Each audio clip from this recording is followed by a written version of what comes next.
heavy fog blankets Los Rodeios Airport in the Canary Islands, are moving on the exact same stretch of asphalt. One is blindly accelerating for takeoff. The other is desperately trying to maneuver out of the way. Within seconds, aviation history records its deadliest day.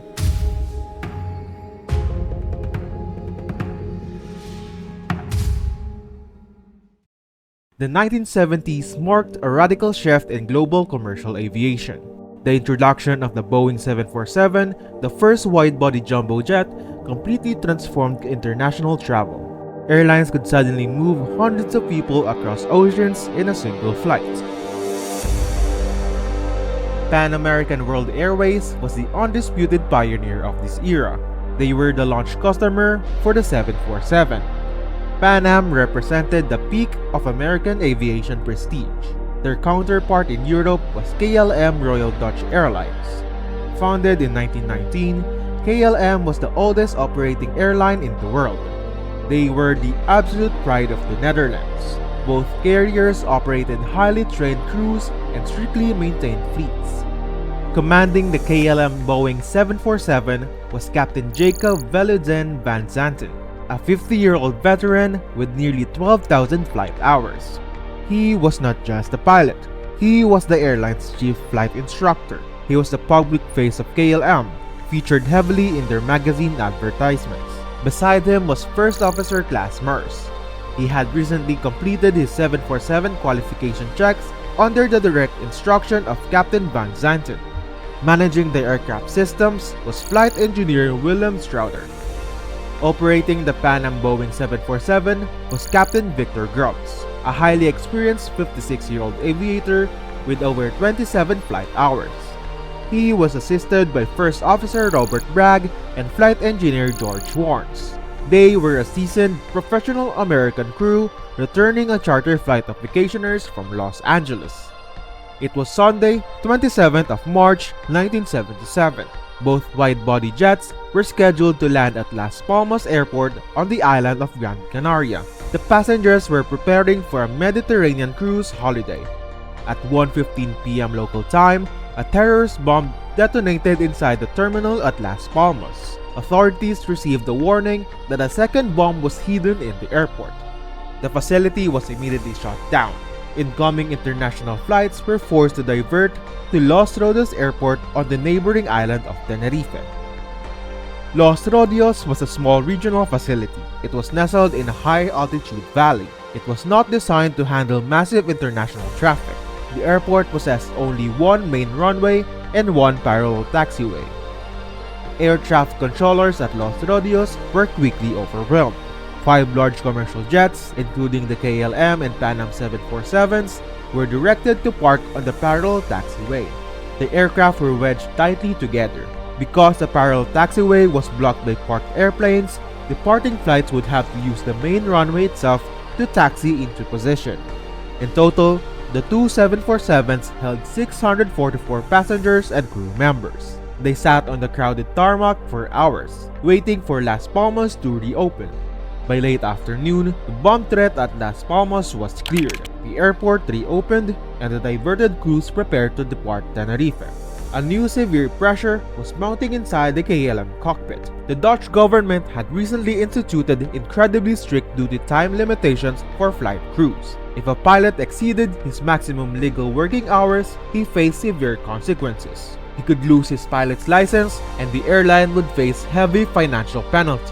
Captain Van Zanten calculated his remaining time. He realized they were dangerously close to timing out. If they did not leave Tenerife soon, the entire flight would be legally grounded. KLM would have to fly in a replacement crew and house hundreds of passengers in local hotels overnight. To save turnaround time at their final destination, Captain Van Zanten made a critical decision. He decided to fully refuel the KLM aircraft right there in Tenerife. The refueling process took 35 minutes. It added 55,000 liters of aviation fuel to the aircraft. This significantly increased the physical weight of the plane. It also required a much longer takeoff roll. While the KLM jet was refueling, the weather rapidly deteriorated. Los Rodeios is highly susceptible to rolling mountain clouds.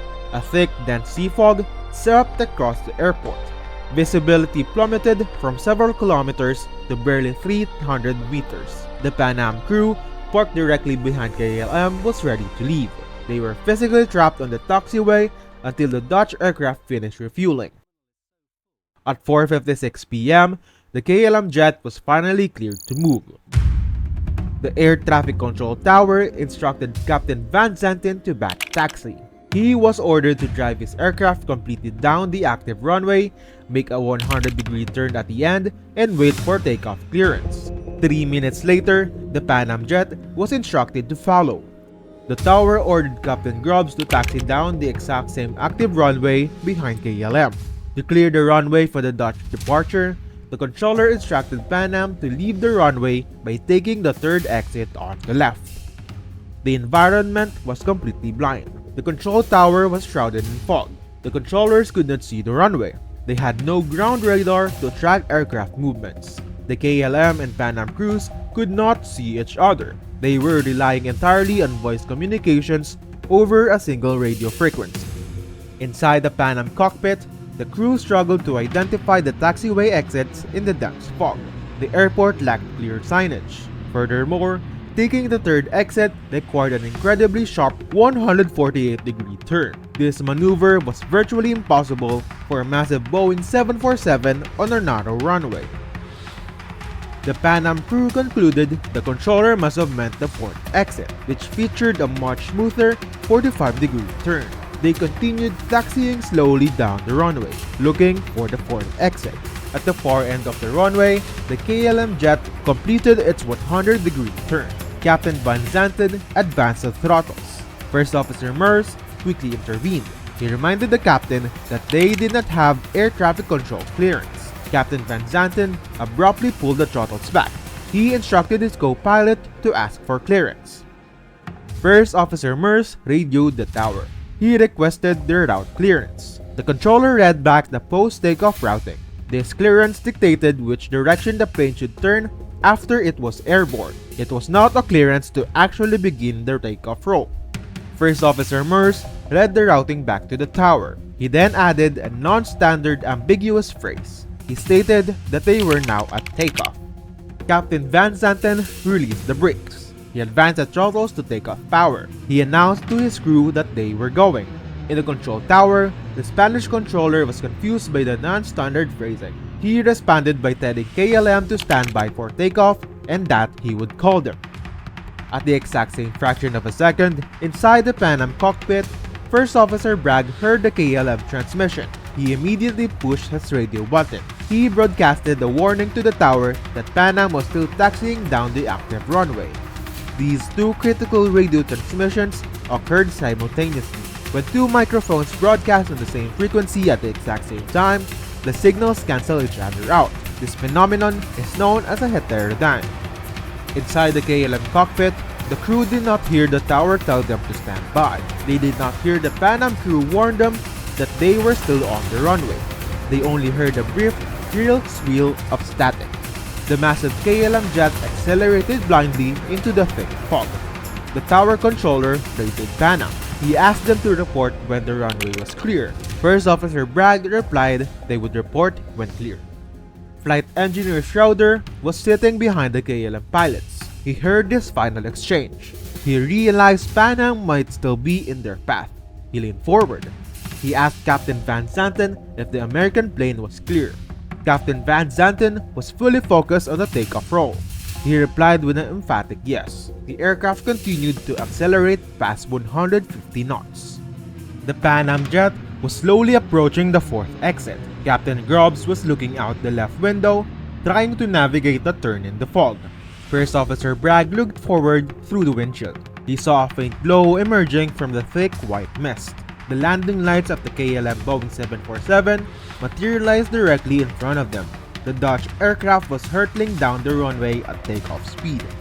First Officer Bragg yelled at the captain to get off the runway.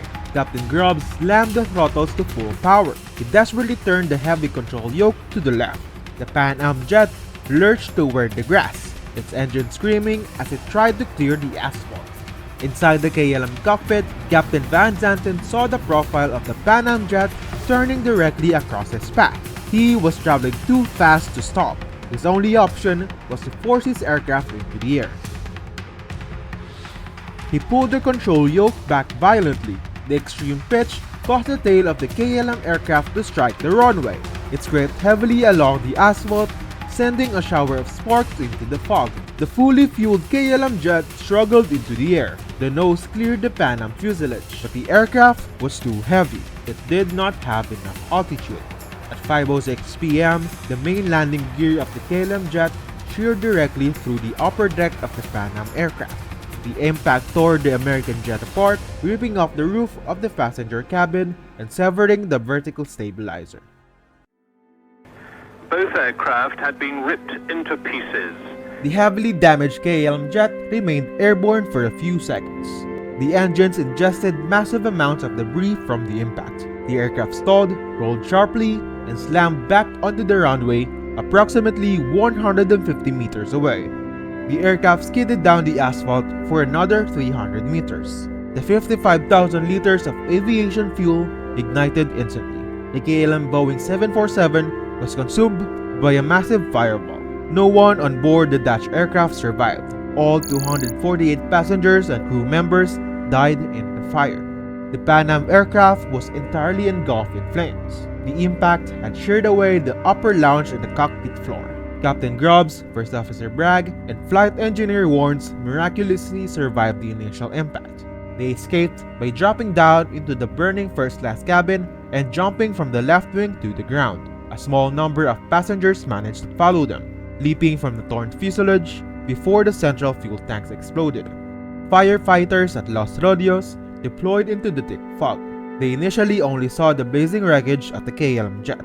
They spent crucial minutes fighting the fire, completely unaware that the second Boeing 747 was burning further down the runway. The scale of the disaster was unprecedented. In total, 583 people lost their lives. Only 61 individuals, all from the Pan Am aircraft, survived the collision. It remains the deadliest accident in the history of commercial aviation. A massive international investigation was launched. It included the Spanish Civil Aviation Accident Commission, the American National Transportation Safety Board, and Dutch authorities. Investigators recovered the cockpit voice recorders and flight data recorders from both aircraft. Initial public sentiment in the Netherlands strongly favored the KLM crew. Captain Van Zanten was their most senior and respected pilot. Dutch officials initially theorized that the Pan Am crew had simply missed their assigned exit and caused the crash. The audio extracted from the cockpit voice recorders completely altered the direction of the investigation. The recordings proved that the Pan Am crew was indeed still on the runway, but they were actively communicating their position. The tapes revealed the fatal heterodyne effect. They proved that the crucial warnings were blocked by simultaneous radio transmissions. Most importantly, the recordings proved that Captain Van Zanten initiated the takeoff roll without explicit clearance from the air traffic control tower. The investigation shifted entirely toward human factors and cockpit psychology. The Tenerife disaster was not caused by mechanical failure. It was the result of a complex chain of environmental, systemic, and psychological breakdowns. The dense fog was a primary factor. It removed the fundamental safety net of visual confirmation. The lack of ground radar forced the controllers to rely entirely on radio position reports. However, the core cause was the psychological pressure and hierarchical culture inside the KLM cockpit. Captain Van Zanten was highly focused on the strict Dutch duty time regulations. The impending expiration of his legal working hours created a strong sense of urgency. This urgency was compounded by the time lost during the refueling process. He was suffering from expectation bias. He expected to receive takeoff clearance, so his brain interpreted the route clearance as permission to go. The cockpit hierarchy prevented the error from being corrected. Captain Van Zanten was an industry legend. He was the chief instructor who had just signed off on First Officer Moore's qualification. When Captain Van Zanten pushed the throttles forward without clearance, First Officer Moores lacked the authority and confidence to forcefully stop him. The disaster also exposed severe flaws in global aviation communication. First Officer Moores used the phrase "we are at takeoff." This non-standard terminology confused the Spanish controller. The controller did not realize the KLM jet was actually moving. The catastrophic loss of life at Tenerife fundamentally transformed the commercial aviation industry. The disaster proved that technical flying skills were entirely useless if the crew could not communicate effectively. Aviation regulators immediately instituted a strict, standardized radio phraseology. The English vocabulary used between pilots and controllers was heavily regulated. The word takeoff was completely restricted. Pilots and controllers are now only permitted to use the word when an actual takeoff clearance is being explicitly granted or cancelled. At all other times, the word departure must be used. The most profound legacy of the disaster was the creation of crew resource management. Airlines recognized that the traditional, dictatorial authority of an aircraft captain was a massive safety risk. Flight training was completely overhauled. Captains are now heavily trained in leadership and communication. They are required to actively listen to their junior crew members. First officers are explicitly trained to speak up. They are taught specific protocols to challenge a captain's decision if they believe the safety of the aircraft is compromised. The cockpit transitioned from a strict military-style hierarchy to a collaborative team environment. On a quiet hillside overlooking the city of San Cristobal de la Laguna in Tenerife, a stone monument faces the valley. It stands as a permanent memorial to the 583 passengers and crew members who lost their lives in the fog of Los Rodeios.